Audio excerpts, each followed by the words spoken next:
어디서부터 할 거냐면 252페이지 한번 보겠습니다. 부동산 금융론 요거 있는데 여기서 작게는 5문제, 많게는요 어떤 경우는 7문제가 나온 경우도 있습니다. 그래서 잘 정리해둘 필요가 있어요. 자, 일단 금융이라는 게 뭐냐면 자금의 조달, 이걸 금융이라는 겁니다. 뭐에 조달하라고요? 자금의 조달. 한쪽에서는 자금을 조달해주고 다른 쪽은요 자금을 조달받고 이렇게 하는 걸 뭐라고요? 자, 그 금융이라는 겁니다. 우리 157페이지에 보시면 그 내용이 있을 겁니다.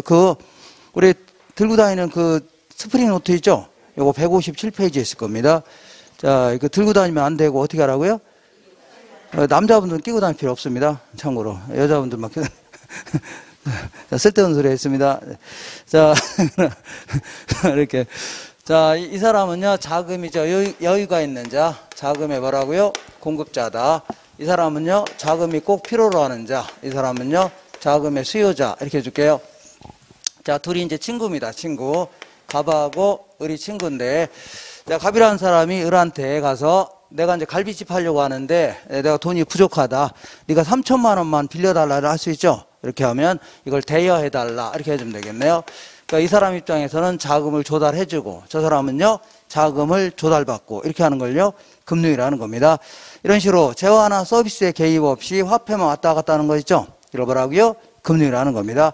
근데 이렇게 할 수도 있겠네요. 갑이 을한테 가서 친구한테 친구야, 내가 갈비집 하려고 하는데 1억은 좀 필요한데 나는 7천만 원밖에 없다. 그래서 네가 3천만 원을 출자해달라. 이렇게 할 수 있겠네요. 자, 출자라는 것은 빌려달라는 거하고 완전히 틀린 겁니다. 그거 다른 거예요. 자, 이 출자라는 것은 같이 동업하자 그런 얘기입니다. 어떻게 하고요? 동업. 그래서 나중에 이익이 생기면 7대3 나누자 할 수 있죠. 손해 나면요, 까질 수도 있다. 7대3 이렇게 할 수 있죠. 이렇게. 자, 이런 걸 다 이제 금융이라는 겁니다. 근데 이제 친구지간에라든가 친인척 간에는 말로만 빌려줄 수도 있고 출자할 수 있죠.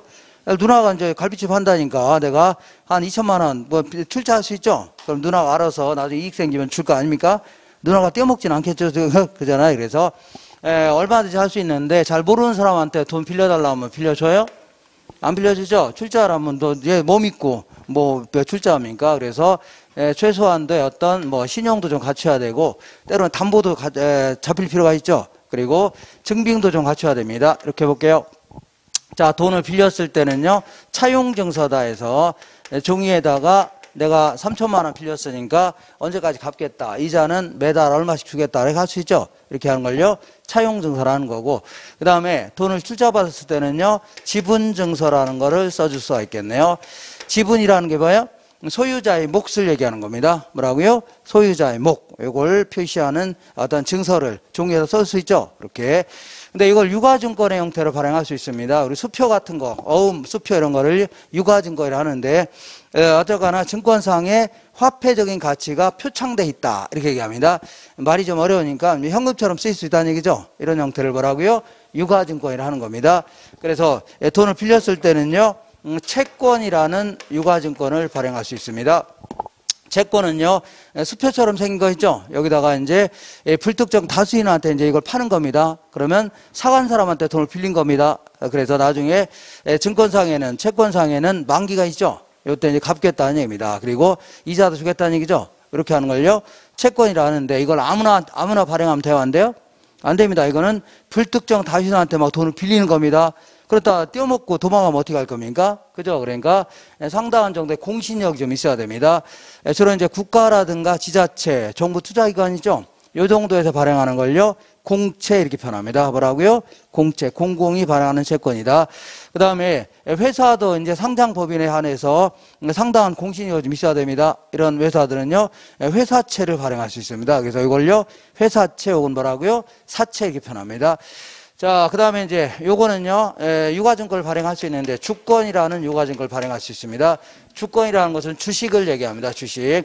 자, 그래서 어떤 회사가 총 10만 주를 발행했는데, 자, 갑이라는 사람이 그 10주를 구입했다는 얘기죠. 이 사람은요, 10만 분의 10만큼 무슨 형태라고요? 주인의 형태로 참여하는 겁니다. 그렇기 때문에 이 회사가 장사가 잘 되면 이익이 생길 수 있죠. 그러면 10만 분의 10은 얘한테 줘야 돼요. 이런 형태. 나중에 손해나면요, 10만 분의 10만큼 까져나갈 수도 있는 겁니다. 이렇게. 어쨌거나 이 금융은 크게 두 가지 형태로 구분할 수 있는데 이렇게 돈을 빌리면서 차용증서라든가 채권을 발행하는 이런 형태의 금융을 뭐라고요? 부채금융이다. 이렇게 표현합니다. 무슨 금융이라고요? 부채금융. 그 다음에 돈을 출자받으면서 지분증서라든가 주권을 발행하는 이런 형태의 금융을 뭐라고요? 지분금융이다. 이렇게 얘기합니다. 얘는 뭐라고요? 부채금융. 얘는 뭐라고요? 지분금융. 이때 이제 부채금융 같은 경우에는요, 확정 이자를 지급해야 됩니다. 확정된 이자를 지급해야 돼요. 처음부터 약속하는 거죠. 이자를 얼마 주겠다 약속하는 겁니다. 그래서 회사가 장사가 잘 되든 안 되든 처음부터 확정된 이자 있죠. 요거 지급해야 됩니다. 자, 그리고 요거는요, 타인에게 돈 빌리는 겁니다. 그래서 타인 자본을 조달한다 이렇게 표현합니다. 타인 자본을 조달한다. 자, 거기에 비해서 지분금융 같은 경우는요, 실적을 배당한다 이렇게 표현합니다. 자, 실적을 뭐라고요? 배당한다. 그러니까 실적이 있으면 배당하는 거죠. 실적이 없으면 배당할 게 있어 없어요? 없습니다. 이런 식으로 실적에 따라 배분받는 겁니다. 실적이 좋으면 많이 배당받고 실적이 나쁘면요 적게 받죠. 이런 형태. 그리고 요거는요 자기 자본을 조달한다 해줍니다. 자기 자본이라는 건 같이 동업하자는 얘기죠. 한솥밥 먹자 그런 얘기입니다. 같이 주인 같이 하자는 얘기입니다. 그죠? 그래서 이걸 뭐라고요? 자기 자본을 조달한다. 알 수 있죠? 이렇게 하시면 돼요. 자, 그래서 우리 시험에서 이제 가끔 물어보는 게 이렇게 볼게요. 우리 부동산과 관련돼서 부채금융 같은 경우는 뭐 여러 가지 담보대출 같은 거, 담보대출, 아파트 담보 잡고 돈 빌릴 수 있죠. 이런 거라든가 건설업자들한테 돈 빌려줄 수 있겠네요. 이걸 뭐라고요? 건축대부라는 겁니다. 이런 거 다 뭐라고요? 부채금융입니다. 그리고 건축대부의 특수한 형태 중에 프로젝트 파이낸싱이라는 게 있습니다. 프로젝트 파이낸스. 이것도 마찬가지로 오염이 커서 여러 가지 보증책을 마련할 뿐이지 다 뭐라고요? 부채금융입니다. 자, 그리고 또 뭐가 있냐면, 각종 뭐 회사채를 발행한다. 이런 거 있죠? 이런 거. 예를 들어서 주택 상환사채다. 주택 상환 뭐라고요? 사채다. 이 사채라는 건 회사채를 얘기하는 겁니다. 일종의 뭐라고요? 채권입니다. 그래서 나중에 돈을 빌렸을 때 현금으로 상환하는 걸 뭐라고요? 현금 상환사채다. 얘는 나중에 뭘로 상환하겠다고요? 주택으로 상환하겠다. 어쨌거나 빌린 거 갚는 거 아닙니까? 그리고 부동산과 관련돼서 자, 유가증권도 발행하고 있는데 부채금융과 관련해서 유가증권도 발행하는데 자, MBS다. MBS를요 저당담보증권 이렇게 얘기합니다. 그리고 MBS의 종류는 여러 개가 있죠. MPTS, MBB, MPTB, CMO 이런 게 전부 다 뭐라고요? 채권입니다. 아시겠죠? 다 그냥 지분의 성격이 있다는 거 다 그냥 헛소리 하는 겁니다. 다 뭐라고요? 채권입니다. 채권. 자, 그리고 ABS다 해서 이걸요 아셋 해갖고 자산담보증권이라는 겁니다. 이것도 다 뭐라고요? 그 채권입니다. 채권. 이렇게 하셔야 돼요. 그래서 지분금융과 관련돼서는 부동산 투자회사다 해서 리츠회사가 돈을 긁어 모으면서 주식을 발행합니다. 리츠회사라든가 부동산 신디케이트라는 게 있습니다. 부동산 뭐라고요? 신디케이트. 그 다음에 조인트 벤처라는 게 있습니다. 조인트 뭐라고요? 벤처. 자, 이런 것들은 그냥 부동산 신디케이트라든가 조인트 벤처 이런 것들은 다 부채금융이다. 자금을 모으면서 주식이라든가 이와 유사한 것들 발행한다는 얘기죠. 다 뭐라고요? 지분금융이다. 이렇게 하시면 돼요. 자, 그 다음에 간혹가다가 자, 부동산 투자회사법에 의해서 설립되지 않은 그러한 형태의 펀드를 다 그냥 부동산 펀드로 하는 겁니다. 무슨 펀드라고요? 부동산 간접 투자 펀드다. 자, 어쨌거나 내가 예를 들어서 한화투자증권이 돈을 모아서 부동산에 투자할 수 있죠. 그럼 거기에 따라서 그 수익이 좋으면 나눠줄 수 있죠. 어쨌거나 수익이 높으면 많이 받고 수익이 낮으면 적게 받고 있죠. 이런 형태 다 뭐라고요? 지분금융입니다. 알겠죠? 다 뭐라고요? 지분금융이다. 그 다음에 무슨 뭐 증자를 한다 이런 표현이 나오면 다 뭐라고요? 증자라는 게 주식을 발행해서 추가로 자본을 늘리는 걸 뭐라고요? 증자한다 해줍니다. 알겠죠? 이렇게 하시고 그 다음에 요거와 이제 이런 것도 기억하셔야 됩니다. 이런 거 뭐라고요? 부채금융. 이런 것도 뭐라고요? 지분금융 해줍니다. 자, 한보따리 들고 오는데, 한보따리 들고 오네요. 근데, 뻥튀기네, 뻥 막, 막 불 풀려놓은 게, 그죠? 자, 그리고, 이 부채금융과 지분금융의 어중간한 형태가 있습니다. 어중간한. 이걸요, 매자아닌 금융이다 해줍니다. 무슨 금융이라고요? 매자아닌 금융이라는 것은 이 부채금융도 아니고, 때로는요, 지분금융도 아니고, 어중간하다는 얘기죠. 이건지 헷갈리는 거죠. 이런 걸요, 매자아닌 금융이라 하는데, 이건 두 가지 좀 기억하세요. 두 가지. 자, 뭐가 있냐면, 전환사채다. 전환사채라는 것은 회사채는 맞습니다. 사채는 맞는데 얘네들은 언제든지 주식으로 바꿀 수가 있습니다. 언제 보통으로 바꿀 수 있어요? 형성권입니다. 형성권은 일방의 의사 표시로도 법률 효과가 나타나는 거 있죠. 언제든지 주주가 될 수 있다는 얘기죠. 그러니까 이것도 아닌 것이 또 이것도 아닌 것이 어중간하다는 얘기죠. 그리고 하나 더 기억하세요. 신주를 인수할 수 있는 권리가 부여되어 있는 사채입니다. 이것도 마찬가지로 회사는 회사채죠. 근데 신주를 발행하는 즉시 이걸 바로 인수할 수 있습니다. 그죠? 바로 주주가 될 수 있다는 얘기죠. 이런 것도 어중간한 형태 아닙니까? 이런 형태를 답을 하고요. 매자아닌 금융이다.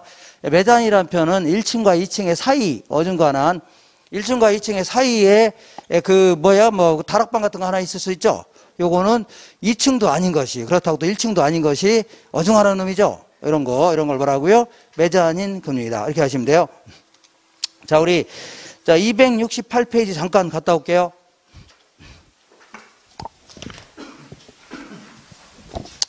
268페이지 찾으셨나요? 아니다. 잠깐만요. 자, 281페이지 잠깐 보겠습니다. 281페이지 찾으셨나요? 자, 아래쪽 볼게요. 다음에 자금 조달 방법 중 부채금융을 모두 골라라. 조인트 벤처, 이거는 지분금융입니다. 그리고 리을번의 공모에 의한 증자 있죠? 이런 거 나오면 다 주식 발행해서 자본금 늘리겠다는 얘기입니다. 공모라는 표현 자체는요, 신문 같은 데다가 공개로 모집한다는 얘기죠. 공모라는 표현 씁니다. 그리고 그 밑에 부동산 신디케이트 있죠? 이것도 지분금융입니다. 그러면 정답은 부채금융 니은번 디귿번인데, 이 자산유동화증권이라고 해서 앞자리, 영어 앞자리 따니까 ABS죠? 요걸 얘기합니다. ABS. 이거는 그 자산을 기초로 하는 일종의 유가증권인 채권입니다. 요와 유사한 건데 이게 먼저 발행했는데 실패했던 겁니다. 그리고 거의 나중에 주택으로 상환하겠다는 사채 있죠? 이것도 회사채 아닙니까? 둘 다 이거는요, 부채금융입니다. 무슨 금융이라고요? 부채금융. 이렇게 하시면 돼요. 한 장 넘겨볼게요. 넘겨보시면 38번 볼게요. 다음 보기에는 지분금융, 매자아닌금융, 부채금융 이렇게 있다. 이 중에서 지분금융을 모두 골라라. 일단은 저당금융은요, 담보 잡고 돈을 빌려주는 형태 있죠. 요거는 부채금융입니다. 그리고 신탁증서금융이라는 것은 그 돈을 나중에 이제 그 중개활동 하시면 이런 식으로 빌리는 사람도 많이 있습니다. 이 신탁회사한테 부동산을 맡깁니다. 맡기게 되면 신탁한다 해줍니다. 그러면 걔네들이 뭘 줘요? 수익 증권을 줍니다. 요걸 가지고 은행 가서 대출을 일으킬 수 있다는 얘기죠. 이런 형태를 뭐라고요? 신탁증서금융인데 이거는 돈을 빌리는 겁니다. 빌리는 거예요. 그러니까 이것도 마찬가지로 부채금융입니다. 그리고 그 디귿번의 신디케이트, 얘는 뭐라고요? 지분금융이죠. 지분금융. 그 밑에 자산유동화증권 ABS, 이거 답을 하고요. MBS하고 비슷한 것들입니다. 답을 하고요. 부채금융입니다. 그 다음에 신주인수권부 사채, 얘는요, 매자아닌 금융이다 이제요. 뭐라고요? 매자아닌 금융. 그래서 구분할 수 있겠죠? 몇 번인가 보세요. 자, 다시 좀 거꾸로 돌아올게요. 돌아오셔서 252페이지 돌아오셔서, 자, 지금부터 이제 공부할 내용은 뭐 거의 정해져 있습니다. 이렇게 부채금융과 관련돼서는 돈을 빌려주는 형태이기 때문에 한 4가지 정도를 공부하셔야 됩니다. 얘는요, 1가지 정도만 기억하시면 돼요. 자, 먼저 은행이 이제 돈 빌려주려고 하는 거 아닙니까? 무턱대고 많이 빌려주지는 않겠죠? 나중에 담보 가치가 떨어질 수도 있고, 그 사람 소득도 줄어들 수 있죠? 그러니까 걔네들도 어떤 법칙을 정해서 돈을 빌려주려고 할 겁니다. 먼저 대출 가능 금액, 요거 좀 정리가 되셔야 돼요. 대출 뭐라고요? 가능 금액. 자, 두 번째는요, 5%로 이자를 빌려줬는데 나중에 인플레이션이 심해질 수 있어 없어요? 그러면 화폐 가치가 떨어지는 겁니다. 그러면 똑같은 이자를 받게 되면 은행이 손해봅니다. 그래서 어떤 형태로든 은행은 손해보려고 안 보려고요? 안 보려고 할 겁니다. 이자율을 어떤 형태로든 조정하려고 할 겁니다. 이걸요, 이자율 조정과 관련된 얘기. 자, 세 번째는요. 우리가 1억을 빌려줄 테니까 너 만기 한꺼번에 갚으라. 이렇게 할 수 있죠. 난 쪼개서 갚으라. 이렇게 해서 돈을 갚아 나가는 방식. 이걸요. 상환 방식이라는 겁니다. 이것도 정리가 되셔야 되고, 마지막으로 대출채권의 유동화 제도다 해서, 자, 은행이 누구한테 돈을 빌려주면 우리 정책금융 같은 경우는 20년, 30년에 거쳐서 회수합니다. 그러다 보니까 한번 빌려주고 나면 돈이 똑 떨어진다는 얘기죠. 그래서 요거를 그 돈 받을 수 있는 채권을 기관 투자자한테 팔면 돈 돼야 한대요. 돈 들어서 이걸 또 빌려주는 겁니다. 그럼 또 뭐가 생겨요? 대출 채권 생기죠. 이걸 또 파는 겁니다. 그럼 또 돈 되죠. 이렇게 하는 걸 유동화제로 하는데, 이거를 유동화제도 이거를 그냥 팔았다니까 팔려니까 투자자가 안 사려고 하죠. 그래서 중간에 이제 누가요? 금융공사가 끼어 들어갔고, 금융공사가 요걸 매개 역할을 하고 있습니다. 그래서 유동화 제도와 관련돼서 금융공사까지 연결시켜서 공부를 하셔야 됩니다. 그 다음에 이제 지분금융과 관련돼서는 부동산 투자회사인 리츠회사에 대해서 그 한 문제 꼭 나오니까 이렇게 해서 정리하시면 돼요. 하시면 됩니다. 자, 그러면 곧바로 순서에 따라서 요거부터 먼저 볼게요. 대출 가능 금액부터 쫙 좀 알아볼게요. 자, 우리 268페이지 좀 왔다 갔다 할게요. 왔다 갔다 하면은 잠도 깨고 훨씬 낫습니다. 가만히 있으면 졸려 안 졸려? 근데 잡으세요? 왔다 갔다 하다 외워요. 그럼 정신 하나 없어서 정신이 그냥 바짝바짝 듭니다. 그렇지 않나요? 예. 한번 그렇게 해봐요. 막 왔다 갔다 해봐요. 그러면 정신 hin단해서 그 졸리던 것도 다 그냥 정신이 바짝바짝 듭니다. 그래서 왔다 갔다 하는 게 좋아요. 그래서 268페이지 한번 보겠습니다. 자, 우리 대출 가능 금액은 거의 이렇게 나오는 게 90%입니다. 이렇게 LTV하고 DTI를 가지고서 저 돈을 얼마 빌려주겠다는 얘기죠. 그래서 여기서는 지금부터는 뭐 어떻게 논리를 자꾸 따지지 말고 그 계산을 빨리 하는 방식이죠. 요걸 연구하는 게 훨씬 더 시험 생활에 수험 생활에 도움이 됩니다. LTV 나오면 무조건 부동산 가격 곱하면 됩니다. 가격 곱하면 뭐 나와야 안 나요? 나오죠. 요거하고 그다음에 DTI가 나온다. DTI가 나면 무조건 여기다가 그 소득을 곱합니다. 그 사람의 소득 있죠. 여기다가 저당 상수로 나누면 돼요. 그러면 뭐 나와야 안 나요? 나오죠. 여기서 둘 중에 작은 금액, 이렇게 둘 중에 뭐라고요? 작은 금액 빌려주겠다는 얘기죠. 이렇게 하시면 돼요. 자, 읽어보겠습니다. 거기에 268페이지.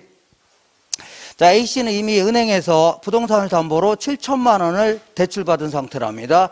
A씨가 은행으로부터 추가로 받을 수 있는 최대 담보대출 금액은, 이 사람은 이미 7천만 원을 빌려간 게 있어 없어요? 있다는 얘기죠. 7천만 원. 그래서 이 사람이 요걸 가지고 추가 담보대출 받으려고 합니다. 그러면 자, 거기 담보 부동산의 시장 가치는 5억이랍니다. 어디 갔어요? 요거는 5억이래요. 5억이다.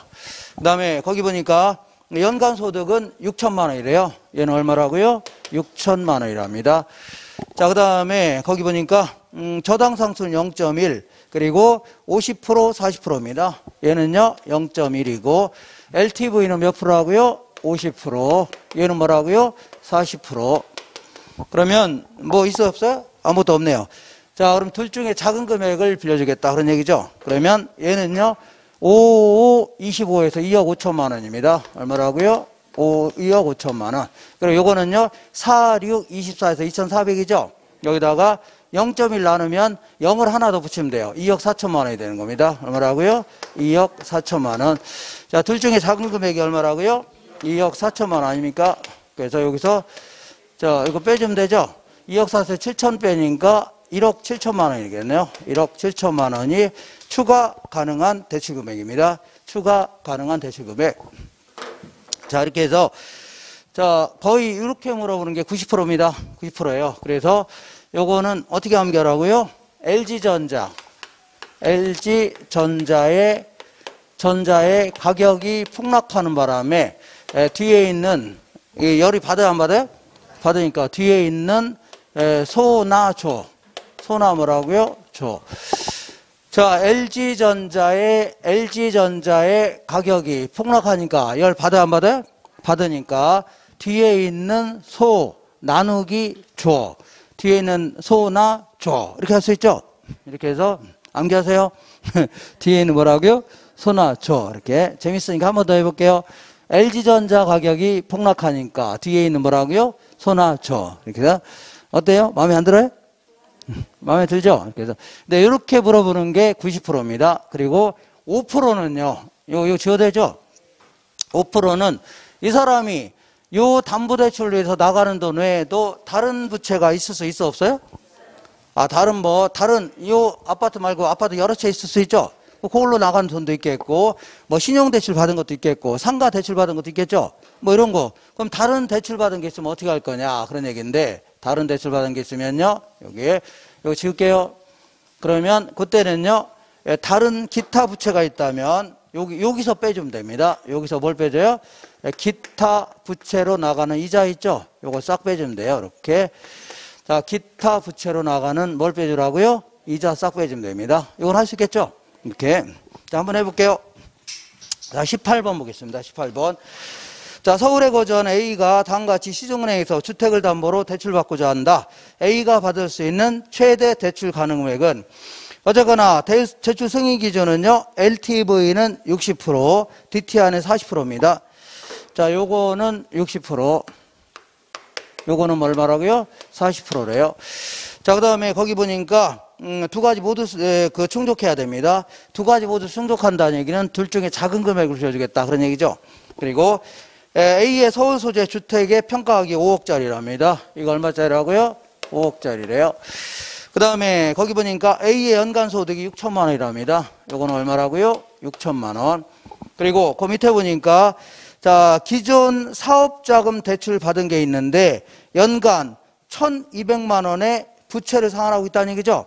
그럼 부채 상환 사이에다가 부채 상환 사이에다가 문제가 잘못된 겁니다. 이 사이에다가 이자 집어넣어야 돼요. 부채 이자를 상환하고 있다는 얘기죠. 이자를 갖고 있다는 얘기입니다. 그럼 얼마 갖고 있다고요? 1,200만 원의 이자를 갖고 있답니다. 자, 그 다음에 저당 상수는요 0.12가 되겠네요. 0.12 이렇게. 자, 다 됐죠?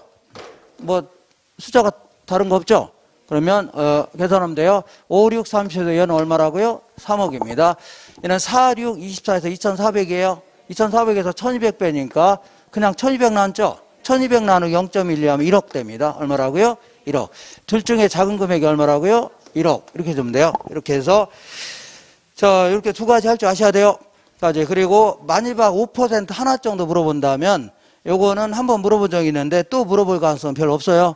그래서 부채 감당률 가지고 상업용 부동산에 대해서 대출금을 정할 수 있는데 그거는 뭐 물어볼 가능성 많지는 않습니다. 이거 나중에 모의고사 같은 거 나오면 계속 나올 겁니다.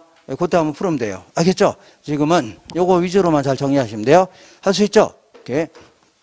자, 이렇게 해서 자, 다시 좀 거꾸로 돌아올게요. 돌아오셔서 자, 거기 252페이지 잠깐 뭐 기본적인 상식을 좀 갖고 출발했고요. 252페이지에 이거 대표유형 보겠습니다. 252페이지 찾으셨죠? 자, 부동산 시장 및 부동산 금융에 관한 설명으로 틀린 것은 부동산 시장은요, 부동산 권리의 교환, 예를 들어 소유권을 뭐 교환한다든가 가격도 결정되고 그다음에 경쟁적 이용에 따른 뭐 공간 배분이죠. 이런 것들의 역할을 수행하고 있는 시장을요, 부동산 시장이다. 뭐, 틀린 얘기 없죠. 주택시장이 침체하여 주택거래가 부진한다면 수요자 금융을 확대하여, 그러니까 소비자한테 돈을 많이 빌려준다면 주택 수요가 증가할 수 있죠. 그러면 아무래도 주택 경기가 좋아질 수 있다. 그런 의미입니다. 그다음 다른 대출 조건이 동일할 경우에 통상적으로 고정금리 대출금리가 변동금리 대출금리보다 높습니다. 조금 이따 할 겁니다. 고정금리가 일반적으로 뭐보다 높다고요? 변동금리보다 높습니다. 그 다음에 주택저당대출 기준인 LTV하고 DTI가 변경된다면 주택 수요가 변화될 수 있죠. 그러니까 이거를 좀 완화시킨다면 사는 사람도 많아질 거 아닙니까? 맞는 겁니다. 자, 그리고 이거는 이따가 다시 하겠지만 주택금융시장은요, 금융기관이 수취한 예금 등으로 담보대출을 제공하는 주택자금 공급시장이 아니라 주택자금 대출시장이다 해줍니다. 주택자금 뭐라고요? 대출시장. 요거를 다른 말로 1차 저당시장 이렇게 얘기합니다. 뭐라고요? 1차 저당시장. 그리고 투자자로부터 자금을 긁어 모아서 주택자금 대출기관에게 공급해주는 이러한 시장을요, 주택자금 대출시장이 아니라 주택자금 공급시장이라는 겁니다. 주택자금 공급, 이걸요 2차 저당시장 이렇게 얘기합니다. 2차 저당시장. 그리고 각종 신용 보강이 일어나는 신용 보증해주는 시장 있죠. 그런 거라든가 간접 투자 시장 이렇게 해서 구분할 수 있다는 얘기죠. 이렇게 하시면 그냥 됩니다. 이따 하겠지만 1차 저당 시장을 뭐라고요? 주택자금 대출 시장. 그리고 2차 저당 시장을요, 주택자금을 공급해 준 시장이죠. 투자자한테 돈을 긁어 모아서 금융 주택 시장에다 막 퍼주어 준 시장입니다. 공급해 준 시장. 이따가 다시 할게요. 자, 1번 볼게요. 오른쪽에 부동산 금융에 관한 설명으로 틀린 것은 주택 건설업자의 주택 선분양은요, 공식적인 주택금융의 일종이 아니라 비공식적인 주택금융의 일종입니다. 우리 금융은 크게 자, 이 제도권 금융, 비제도권 금융 구분할 수 있는데, 제도권 금융은요, 은행이라든가 아니면 러시앤캐시 이런 데가 뭐예요? 대출을 주업을 하는 기관들이 있죠. 얘들한테 돈을 빌리거나 이런 걸 뭐라고요? 제도권 금융을 하는 거고, 자, 비제도권 금융은요, 아니면 비공식적 금융은 뭐냐면 제도권 금융의 형태는 아니죠. 예를 들어서 어떤 사람이 자, 1억짜리 아파트 구입하면서 자, 8천만 원이 전세가 들어가 있는 거를 구입했습니다. 8천만 원이 전세 끼고 구입했다는 얘기죠. 그럼 내 돈 얼마 투자한 거예요? 2천만 원 투자하면 될 거 아니야? 일종의 갭 투자다 이렇게 하는데, 어쨌거나 그러면 얘는 8천만 원은 내가 먹는 거에 나중에 갚아야 돼요? 갚아야 될 거 아닙니까? 임대차익 끝나면 이건 빌린 겁니다. 빌린 거예요. 알겠죠? 일종의 빌린 거 아닙니까? 다만 얘는 이자를 줄 필요 있어 없어요? 이자를 줄 필요 없는 게 여기 살게 하잖아요. 그게 이자 준 조건 아닙니까? 이런 거 다 비제도권 금융이다. 아니면요, 비공식적 금융이라는 겁니다. 우리 선분양 같은 경우는 주택이 완성도 되기 전에 미리미리 뭐 계약금, 중도금 이런 거 지급해야 하네요? 이거는 있지도 않는 건물에 대해서 뭐 미리 돈을 주는 거죠? 이거는 건축비를 미리 빌려주는 겁니다. 일종의 건축비료라고요? 미리 빌려주는 거예요. 그리고 나중에 완성된 건물로 받는 거죠? 일종의 주택으로 받는 거 아닙니까? 이것도 일종의 뭐라고요? 금융은 금융입니다. 자, 그래서 1번이 틀렸는데, 주택 건설업자의 주택 선분양, 이런 걸 선분양이라는 겁니다. 선분양은요, 공식적인 주택금융이 아니라 비공식적인 주택금융 혹은요, 비제도권 금융을 해줍니다. 뭐라고요? 비제도권 금융. 그 다음에 부동산 금융은요, 부동산을 개발하고 건설업자가 아니면 우리 같은 사람이 취득하고 이런 거를 목적으로 화폐와 신용을 이전하기 위하여 화폐를 조달해주고 이런 거, 아니면 신용은요, 보증 같은 거 설 수 있죠. 이런 거를 이전하기 위하여 사용되는 제도, 시장, 수단과 관련된 다양한 영역, 이걸요 부동산 금융이다. 좋은 얘기 하는 겁니다. 부동산 금융은요, 부동산을 운용 대상으로 하여 자본을 조달하는 일련의 과정이다. 아까 같이 부동산을 운용 대상으로 해서 자금을 조달해주고, 다른 사람은요 조달받고, 이런 걸 다 뭐라고요? 금융이다. 그다음에 부동산 금융에는 담보 기능이 있죠. 담보 잡고 돈을 빌려주니까 아무래도 돈을 많이 빌려줄 수 있다는 얘기입니다. 그리고 감가상각이라든가 건물 같은 경우는 차입금에 대한 이자 있죠. 이런 것들을 세금 산정할 때 비용으로 인정해 줍니다. 그러다 보니까 세금 감면의 혜택 등이 있다는 얘기죠. 맞는 겁니다. 부동산 금융은요, 부동산 거래 활성화를 통하여 개발 및 건설 활동을 촉진할 수 있겠죠. 좋은 얘기 한 겁니다. 한 장 넘겨볼게요. 넘겨보시면, 자, 우리 옛날에는 그 국민주택 기금이다 했는데, 지금은요 주택 도시기금 이렇게 바뀌었습니다. 뭐라고요? 주택 도시기금이다.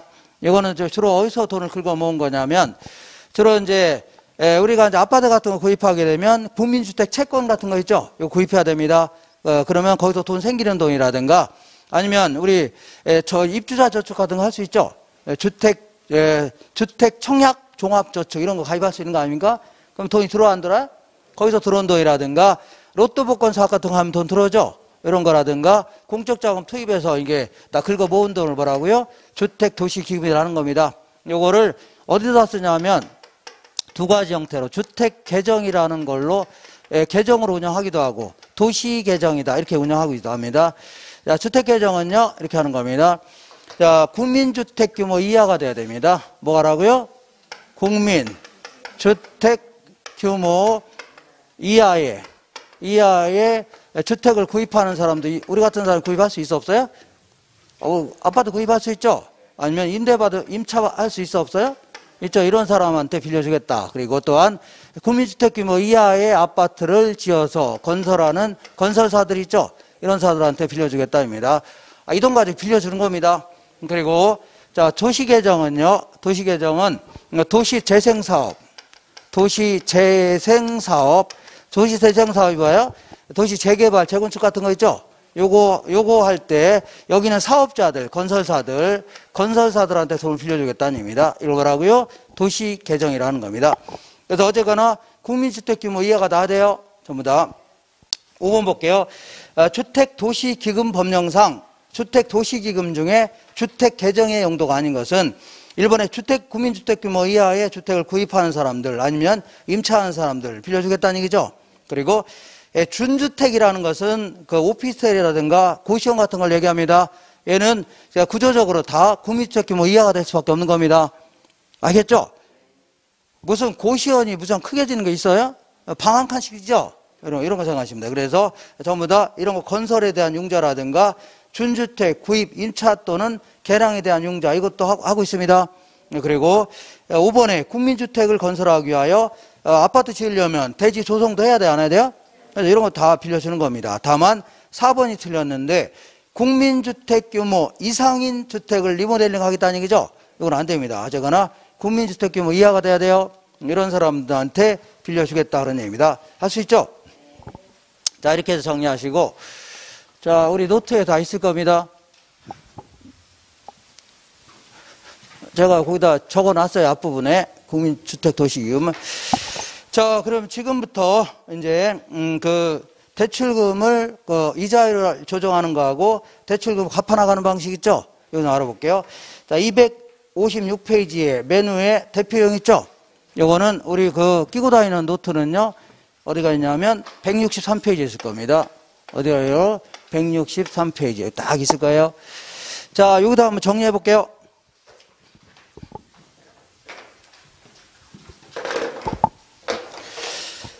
자, 코로나가 빨리 없어져야 되는데. 우리 시험 볼 때 컨닝도 못 하겠네요. 3칸씩 떼어서 앉으면. 그러니까 컨닝 할 생각 하지 마세요. 떨어져 앉을 거 아닙니까? 바짝바짝 붙어서 시험 보기 안 할 것 같은데. 저 볼 때는 앞뒤로 막 계속 앉았었는데, 그리고 대각선이 A형과 B형이 문제가 있는데, 대각선 쪽으로 같아요. 그래서, 대각선 쪽으로 갔습니다. 그래서 어떤 사람은 앞에 있는 사람 거 컨닝 하는데, 앞에 있는 거 컨닝 안 돼요. 만약에 컨닝 하고자 한다면 저 대각선 쪽 있죠? 그걸 컨닝 해야 돼요. 알겠죠? 뭐라고 했어요? 욕했어요? 예? 대각선이요? 예, 대각선, 이렇게. 대각선 이렇게 돌리면 안 돼요. 눈동자만 돌아야 됩니다. 이렇게. 눈동자. 앞에서 뭐라고 합니다. 앞에서 이제 5년 동안 시험 못 봅니다. 그러니까 연습을 해야 돼요. 고개 돌리면 돼요? 안 돼요? 안 되고, 눈동자만 이렇게 할 수 있나요? 이렇게 해줘야 돼요. 자, 요거는 좀 웃겼네요. 웃겼네? 예, 요건 좀 웃겼네. 이렇게. 자, 어쨌거나 지금 또 돈을 갚아나가는 방식 중에 먼저 이자율을 조정하는 방식과 갚아나가는 상환 방식 같이 알아볼게요. 먼저 이자율이라는 게 뭐냐면 내가 아파트 빌려주면 그냥 빌려줘요? 대가를 받고 빌려줘요? 대가 받고 빌려주는 게 임대료 아닙니까? 그래도 돈도 일종의 자산 아닙니까? 그냥 빌려주지 않고 대가를 받으려고 할 겁니다. 이거 뭐라고요? 이자고. 내가 1억을 빌려주면서 1년 동안에 500만 원 이자 받았다. 그러면 5% 받은 거죠? 이거를요, 이자율로 해주는 겁니다. 어쨌거나 1억을 빌려주면서 약정금리는 5%였습니다. 5%였는데, 한 3년, 20년 동안 빌려주기로 했는데, 한 5년 정도 지나서 물가가 올라갈 수 있어 없어요? 물가가, 인플레가 심해질 수 있죠? 그럼 인플레가 심해지면요, 화폐의 가치가 떨어지는 겁니다. 뭐가 떨어진다고요? 화폐. 그래서 똑같이 생긴 100만 원으로, 이게 100만 원짜리 화폐인데, 요걸로 그전에는 물건 10개를 구입했는데, 지금은요, 5개밖에 못 산다는 얘기죠? 그래서 요 화폐의 가치가 반으로 뚝 떨어지는 겁니다. 알 수 있죠? 그런데도 불구하고, 처음에 약속된 금리인 5%를 그대로 받기로 한다. 이런 걸 뭐라고요?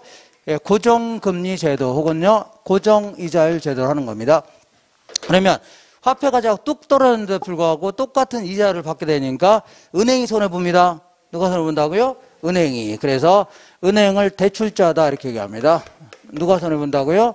대출자가 상대적으로 손해를 본다 이겁니다. 그래서 우리 시험에서는 항상 일반적인 상황을 가정합니다. 일반적으로 우리가 물가가 올라가는 게 일반적이에요? 떨어지는 게 일반적이에요? 올라가는 게 일반적이죠? 별 말이 없으면 올라간다는 상황을 가정하는 겁니다. 알겠죠? 올라갔을 때 보통 누가 손해본다고요? 은행이 손해보는 겁니다. 누가 손해봐요? 은행. 그래서 안 되겠다.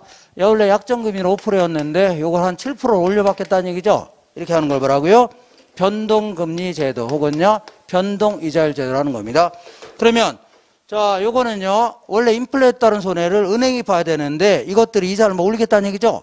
그러면 우리 입장에서는 갑자기 30만 원에다가 이자를 50만 원을 판이죠. 상대적으로 우리가 손해볼 수밖에 없는 겁니다. 상대적으로 해서 돈을 빌려간 자를요 차입자 이렇게 합니다. 차입자가 상대적으로 손해를 본다 해줍니다. 누가 손해 본다고요? 차입자가. 자 그러면 자 생각해 볼게요. 그러면 은행 입장에서는 자 굳이 그 돈을 어떻게 빌려주고 싶어요? 고정금리로 빌려려고요? 변동금리로 빌려려고요? 변동금리로 빌려주는 게 자 얘들한테는 손해를 안 보는 거죠. 일반적으로 물가 오르는 게 일반적이라면 얘들은 가능한 뭐라고요? 변동금리로 빌려주려고 하겠죠. 그렇잖아요? 근데 자꾸 차입자가 와서 고정금리로 막 빌려달라고 떼를 쓰는 겁니다. 선택이 가능한데 그리고 정부에서는 이런 금융상품 무조건 고정금리로 빌려라 합니다. 이런 식으로 한다면 은행은 손해 보려고 안 보려고요? 어떤 식으로도 안 보려고 할 겁니다. 자 그래서 자 요거를 초기 약정금리로 하는데 뭐라고요? 초기 애초에 빌려갈 때의 금리다 하는데 이 초기 약정금리를 보면요. 자 고정금리를 적용하는 상품도 있고 변동금리를 적용하는 상품도 있는데 일반적으로는 고정금리가 변동금리가 높습니다. 높아요? 가다 물어보세요. 은행 가서 물어보세요. 얘가 더 높아요? 자, 왜 높은가 볼게요. 자, 어쨌거나 얘가 됐든 실질금리라는 게 뭐냐면 앞으로 인플레이션이 전혀 없다는 가정하에 뭐가 없다고요? 인플레이션은 전혀 없다는 가정하에 금융기관이 받고자 하는 이자리 있죠? 이걸 뭐라고요? 실질금리라는 겁니다. 이것도 마찬가지로 뭐라고요? 실질금리다. 근데 인플레가 전혀 없다고 가정했지만 사실은 인플레가 발생해요, 안 해요? 조금이든 많이든 발생할 거 아닙니까? 그죠? 그러면 실제 인플레가 발생하면 어떻게 할 거냐? 하면 얘는 나중에 가서 그때 가서 올리면 돼요, 안 돼요? 얘는 그때 가서 올리면 되죠? 변동금리는 실제 인플레 맞춰서 조정하는 거 아닙니까? 근데 얘는 나중에 건들 수 있어 없어요? 얘는 처음부터 만기까지 똑같은 이자를 적용하는 겁니다.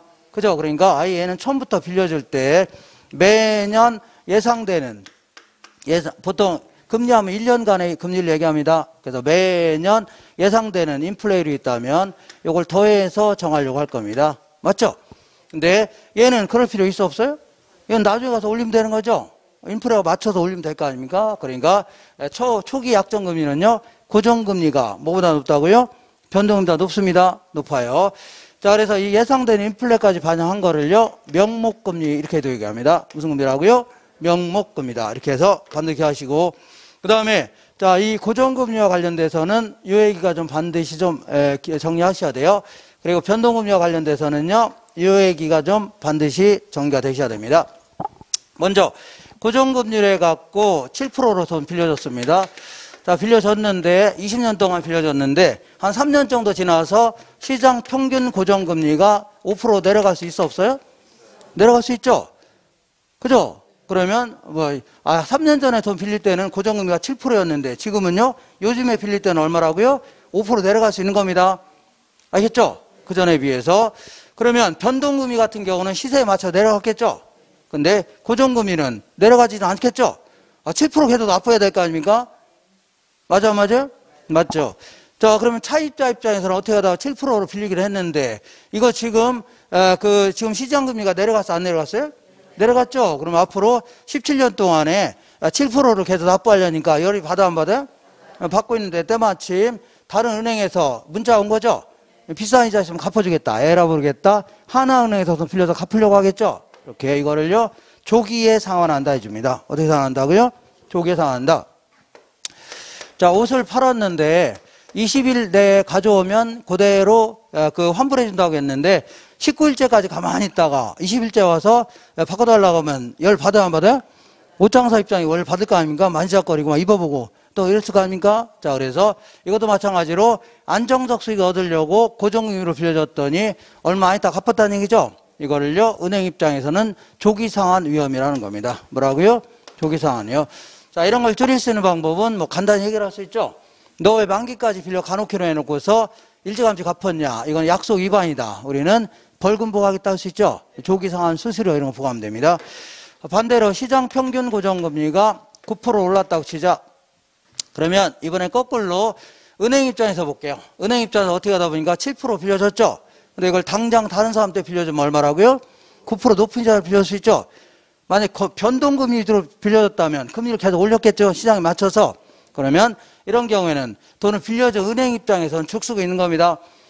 자, 고정금리로 위주로 빌려준 은행들은 수익성이 악화되는 위험이 있죠? 요게 직면할 수밖에 없는 겁니다. 만약에 변동금리 위주로 빌려준 은행들은 시세에 맞춰서 올렸겠죠? 근데 고정금리는 올릴 수 있어 없어요?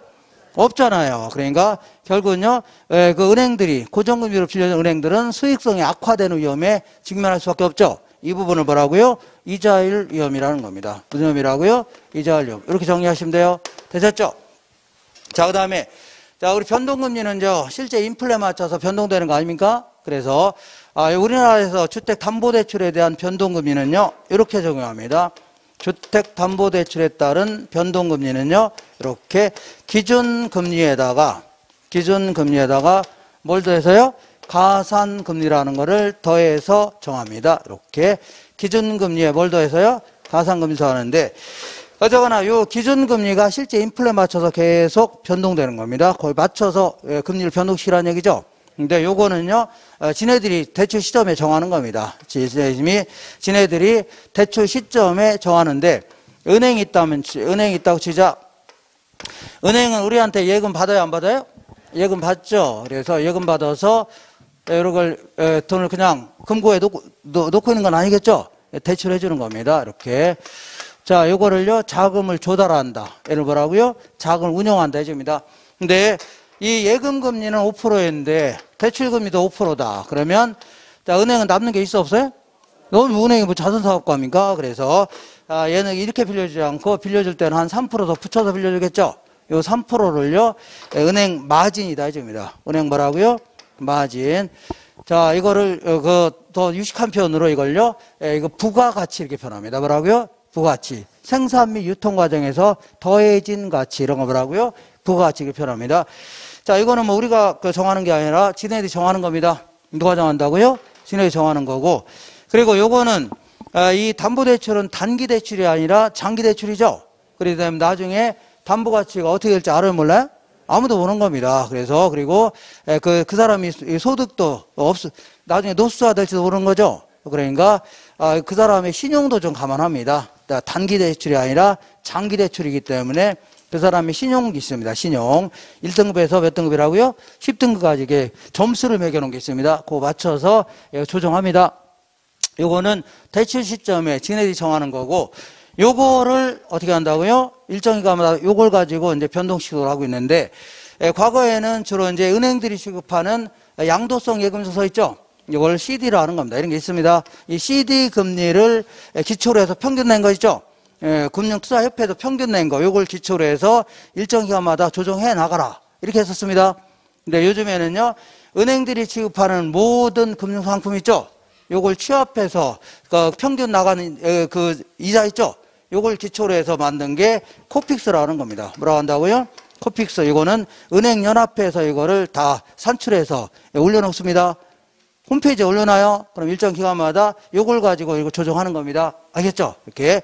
여기서는 옛날에는 그냥 CD 금리 위주로 했었는데 지금 뭐라고요? 코픽스하고 혼용해서 쓰고 있다는 얘기죠? 이렇게 하시면 충분합니다. 뭐랑 혼용하고 있다고요? 코픽스하고 혼용해 사용하겠다. 이렇게 하시면 돼요. 자, 이번에는 대출금을 갚아나가는 방식 알아볼게요. 대출금의 뭐라고요?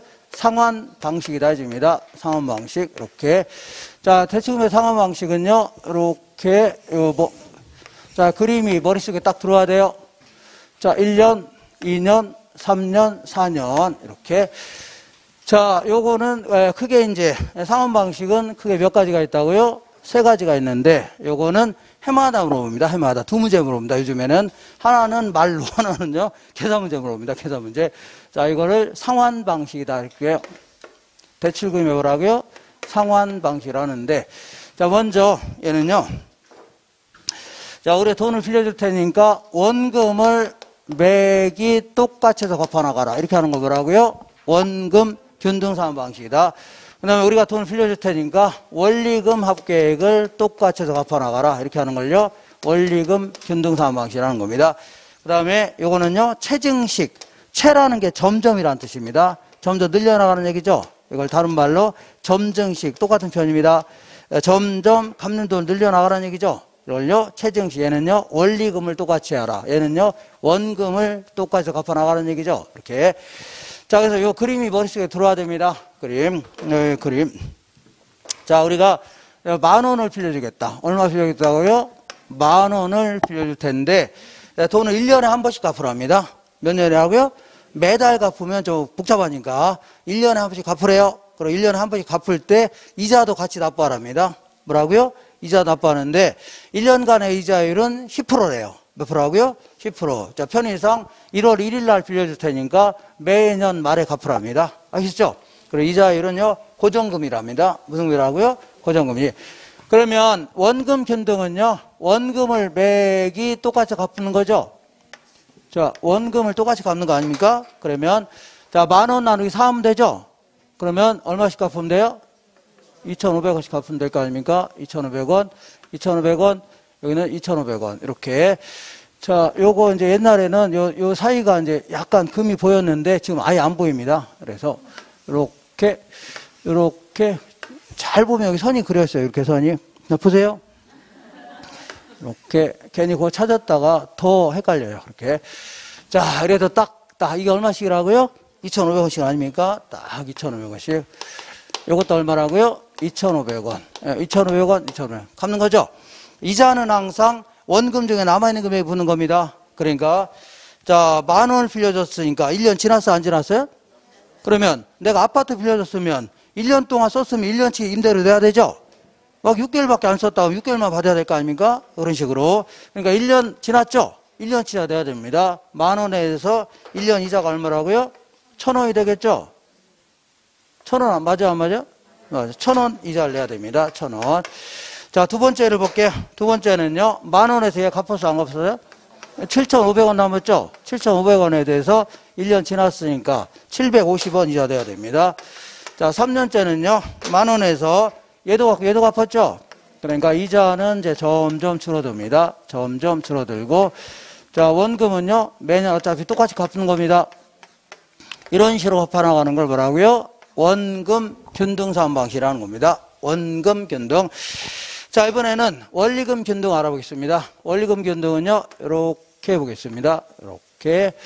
자, 1년, 2년, 3년, 4년인데, 얘는요, 10,000원을 빌려줄 테니까 원금 이자 합계액을 똑같이 갚으라는 얘기죠.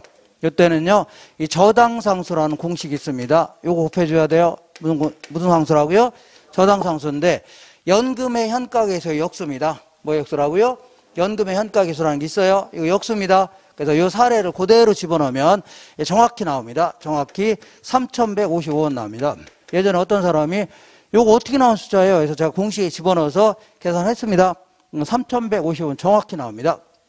자, 그러면 어쨌거나 10,000원을 빌려줄 테니까 매년 얼마씩 갚으라고요? 이자까지 포함해서 3,155원씩 갚으랍니다.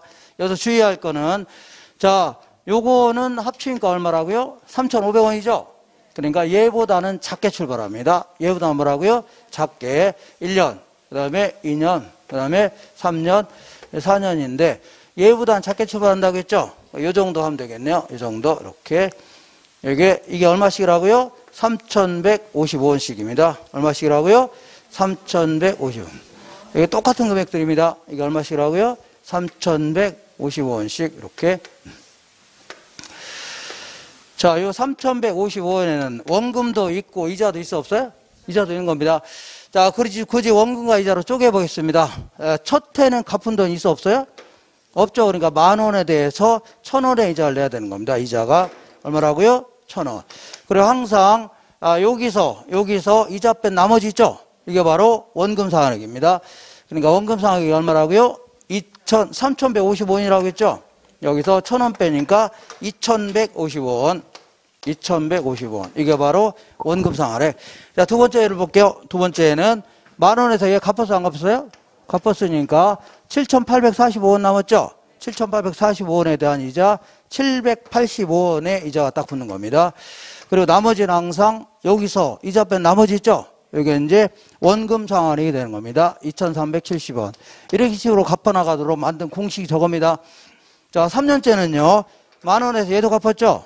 그러니까 얘도 갚고 얘도 갚았으니까 이자는 점점 줄어듭니다. 예, 그 대신 자연스럽게 원금 상환액은요. 점점 늘어납니다. 이런 식으로. 자, 이런 식으로 갚아나가는 걸 뭐라고요? 원리금 균등 상환 방식이라는 겁니다.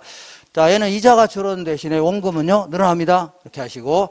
그 다음에 체증식 알아보겠습니다. 체증식은요, 이렇게 보겠습니다. 얘는 어떤 법칙에 따라 갚아라. 그 얘기가 아니라 얘는요, 이렇게 하는 겁니다. 약속을 이렇게 하는 겁니다. 약속을 10,000원을 빌려줄 테니까 너, 자, 이렇게 1년, 얘는요, 2년, 3년, 4년 있다면 너는 첫 해에는 원금 중에 300원만 갚아라. 이렇게 할 수 있어, 없어요? 이렇게 약속하면 되죠. 그 다음에 두 번째는요, 1,000원을 갚으랍니다. 얼마 갚으라고요? 1,000원. 자, 세 번째는요, 자, 3,700원 갚으랍니다. 이렇게. 마지막 해는 나머지 5,000원 다 갚으라는 얘기죠. 이렇게 약속할 수 있어, 없어요? 써주면 되죠. 이렇게 갚으라고, 원금을. 이자는 항상 원금 중에 남아있는 금액이 붙죠. 첫 해는 갚은 돈이 없으니까 10,000원에 대해서 1,000원의 이자가 딱 붙는 겁니다. 1,000원. 자, 두 번째는요, 10,000원에서, 얘 갚았어요, 안 갚았어요? 300원 갚았죠? 9,700원 남았으니까 9,700원에 대한 이자 970원의 이자가 딱 붙는 겁니다. 자, 3년째는요, 10,000원에서 얘도 갚고, 얘도 갚았죠? 그러니까 이자는 이게 점점 줄어듭니다. 점점 줄어들고, 약속대로, 이거는 자연스럽게, 얘는요, 약속대로, 처음부터 약속대로 얘는요, 원금은 점점 늘어나는 겁니다. 이렇게 할 수 있죠? 이렇게. 자, 이렇게 늘어나는데 여기서 이제 맨 먼저 기억할 것은요. 맨 먼저 기억할 거는 초기에 원금 상환액이 가장 많은 게 어떤 거예요? 원금 균등입니다. 가장 작은 게 어떤 거라고요? 체식 얘는 항상 중간입니다. 원리금 지불액도 마찬가지로 가장 많이 지불하는 게 뭐라고요? 원금 균등. 가장 적게 지불하는 게 요겁니다. 그러면 만기가 30년인데 한 5년 지나서 조기 상환하려고 합니다. 다시 할게요. 만기가 30년인데 5년 지나서 조기 상환하려고 해요. 이때 남아있는 대출 잔액이 가장 작은 게 어떤 거예요? 원금입니다. 왜냐하면 속이 가장 많이 갚았죠. 남아있는 게 가장 작을 수밖에 없네요. 이렇게 하시고. 자, 그리고 요거는요, 아무래도 이거는 이 만기가 30년이라면 자, 그 말단일 때는 조금만 갚으라는 얘기죠. 그리고 대리 달고 과장 달고 부장 달 때 많이 갚아라. 그래서 아무래도 젊은 소득층에게 유리하다 이렇게 표현합니다. 누구한테요? 젊은 소득층에 유리한데 문제는 은행 입장에서 볼게요. 은행 입장에서는 얘는 초창기 때는 거의 원금 회수하지 않고 이자만 받는 거죠. 이자 받는 거 아닙니까? 근데 만기가 30년인데 한 20년 정도 지났다고 시작. 몇 년이 지났다고요? 20년 정도 지났음에도 불구하고 아직도 못 갚은 돈이 많을까요? 적을까요? 많다는 얘기입니다. 그잖아요? 근데 거기 가서 그때 가서 이 사람이 그 과장다라는 법이 있나요? 그런 게 없으니까 그거 잘릴 수 있는 거죠. 담보가치는 푹 나갈 수 있죠. 그때 만약에 회수를 못 한다면요, 원금 회수 위험이 굉장히 클 수밖에 없습니다. 알겠죠? 그래서 얘는 원금 회수 위험이 상당히 크다 이렇게 얘기합니다. 은행 입장에서는. 은행 입장에서 위험입니다. 근데 요로 볼게요. 원금 균등은 초창기부터 원금을 착착 회수해야 하나요? 하죠. 처음부터 돈을 못 갚는 사람 별로 없습니다. 갑자기 회사 때려치고 그러지 않겠죠? 그러니까 처음에는 잘 갚습니다. 그리고 담보가치가 갑자기 푹 나가고 그러는 거 아닐까 아닙니까? 그러니까 처음에 잘 갚아 나갈 거 아닙니까? 그러기 때문에 한 20년 정도 지났으면 남은 금액이 많을까요? 적을까요? 얼마 안 된다는 얘기죠? 처음부터 착착 갚아 나갔죠? 그럼 20년 정도 지나면 남은 금액이 많아요? 적어요? 얼마 안 되겠죠? 상대적으로. 그러니까 은행은 뜯긴다 하더라도 크게 손해봐야 안 봐요? 안 본다는 얘기입니다. 그래서 요 셋 중에서 얘가 원금 회수 위험이 가장 작다 이집니다. 작다. 얘는 항상 뭐든지 중간입니다. 위험이 뭐라고요? 중간이에요. 자, 그렇기 때문에 이자율도 은행은 항상 위험에 따라서 이자를 적용하는 겁니다. 그러니까 얘가 셋 중에서 이자율이 가장 어떻게 해요? 낮다. 레이트에 좀 이자율을 얘기합니다. 낮습니다. 얘는 뭐라고요? 이자율이 가장 높아요. 맞죠? 요거는 이자율형 중간입니다. 딱 뭐라고요? 중간이다. 정리할 수 있죠? 가장 높습니다. 자, 여기서 요거랑 중심을 해서 문제를 풀어볼 거니까 잠깐 쉬었다 하겠습니다. 그대로 나오세요. 그대로.